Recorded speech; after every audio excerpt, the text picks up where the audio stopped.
The Karl Marx labor theory of value, LTV, is a central concept in Marxist economics that attempts to explain the economic value of goods and services by the socially necessary labor time required to produce them. It stands in contrast to theories that attribute value to utility, as in neoclassical economics, or scarcity alone. Core idea: labor as the source of value. At its most fundamental, the LTV argues that the value of a commodity is determined by the amount of socially necessary labor time embodied in it. Labor. Marx distinguishes between concrete labor, the specific useful work that produces a particular use value, e.g., tailoring a coat, baking bread, and abstract labor, the general human labor power expended in production, regardless of its specific form. It is abstract labor that creates value. Socially necessary labor time. This is not the amount of time any individual worker takes to produce a commodity. Instead, it's the average labor time required to produce that commodity under the prevailing socially normal conditions of production and with the average degree of skill and intensity of labor. This takes into account the existing technology, organization of production, and the average productivity of labor in that industry. Intuitive explanation: building a chair versus a table. Imagine two carpenters. One builds a simple wooden chair, and the other builds a more complex wooden table. It intuitively makes sense that the table would typically be sold for a higher price than the chair. According to the LTV, this is primarily because more socially necessary labor time is generally required to source and prepare more wood, perform more complex cuts and joinery, spend more time in the overall process of design and construction. Now, consider two chair makers. One is highly skilled and uses efficient tools, taking only 2 hours to make a chair. The other is less skilled and uses rudimentary tools, taking 5 hours for the same chair. According to the LTV, the value of the chair is determined by the socially necessary labor time, perhaps the average time taken by chair makers in that industry, say 3 hours. The less efficient worker will produce less value per hour of work, while the more efficient worker will produce more value per hour. Key components and concepts. 1. Commodities.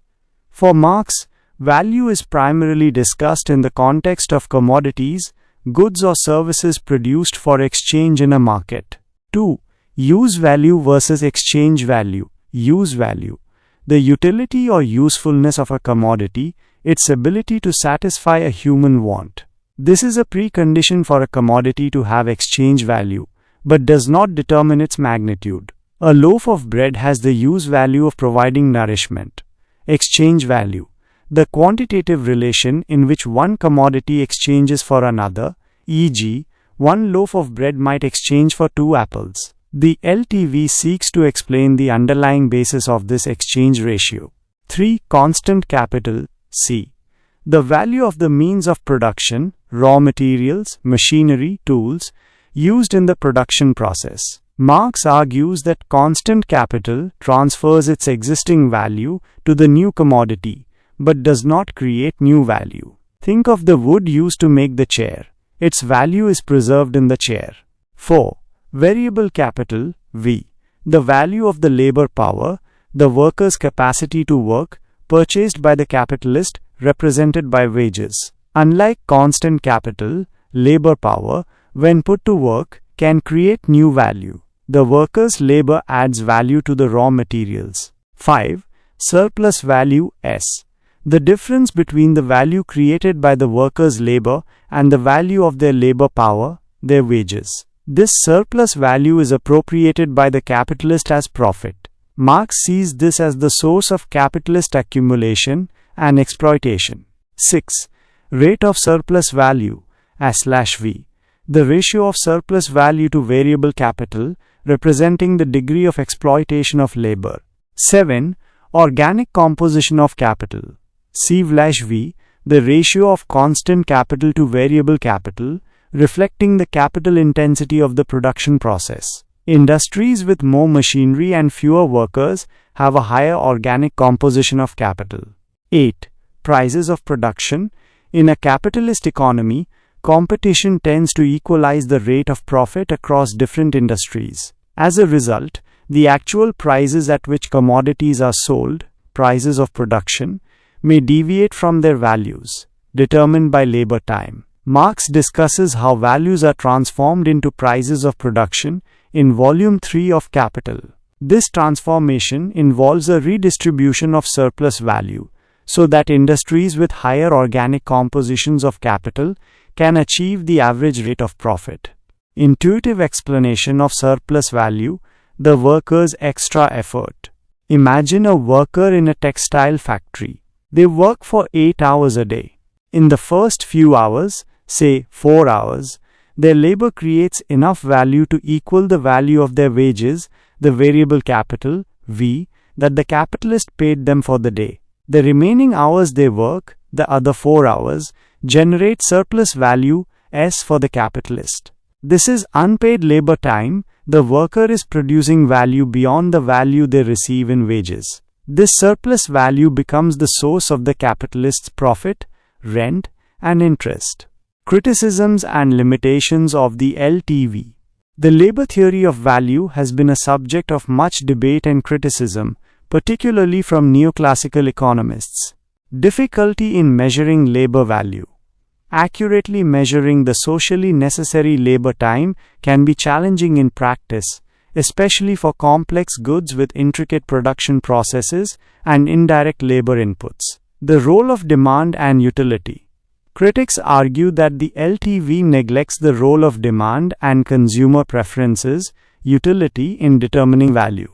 A product that took a lot of labor to produce might have little value if no one wants to buy it. The value of natural resources and land. The LTV primarily focuses on labor as the source of value and struggles to adequately account for the value derived from scarce natural resources or land, which are not directly produced by labor. The transformation problem.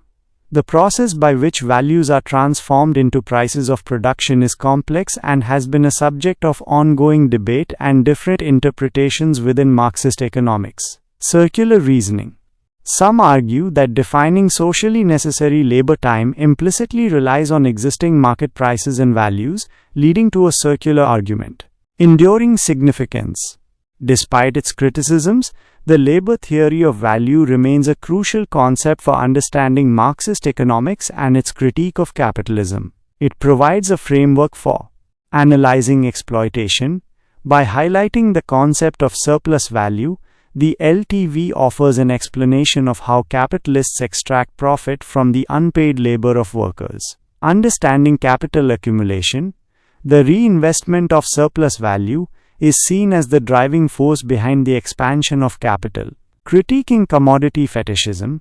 The LTV helps to demystify the seemingly natural exchange ratios of commodities, revealing the underlying social relations of production, embodied labor. Historical analysis. It provides a lens for analyzing the development of capitalism and its inherent contradictions. Conclusion. The Karl Marx labor theory of value posits that the value of a commodity is fundamentally determined by the socially necessary labor time required for its production. Through concepts like abstract labor, surplus value, and the organic composition of capital, it offers a unique perspective on value creation, exploitation, and the dynamics of capitalist economies. While facing significant criticisms regarding its measurement and its neglect of demand and natural resources, the LTV remains a foundational element of Marxist thought and a powerful tool for critiquing capitalist social relations.